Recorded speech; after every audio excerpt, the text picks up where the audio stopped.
Our show is packed with traders today as we take a look at trading and investing volatile stocks. We are turning to Michele Schneider, Director of Trading Education and Research at Market Gauge. Michele, thanks so much. And so many people make money on hot stocks, especially drug stocks, when they hit it right. But what goes through your mind when you see money chasing hot plays? Well, considering that I spent the early part of my career, about 13 years on the commodities exchange, in some ways it reminds me of that period, because you would get members that would come in when something would get volatile and liquid, and they had no trading experience whatsoever. I mean, quite honestly, I was one. And you were happy for that because it added liquidity to the market and you were able to follow price. But ultimately, there's always the reckoning, and the reckoning will come at some point, and that's really where you have to learn how to have some sound strategy.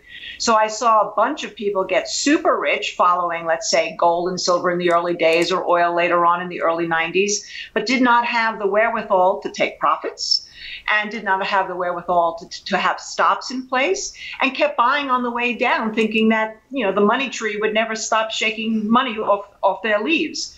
And that's really the problem. So it'll remain to be seen whether or not this new breed of traders gets a strategy, gets intelligence, or, whether or not they get carried out and go away and then the liquidity all goes away, which I hope doesn't happen. You bring up a good point. There's a time for selling. So how do you know?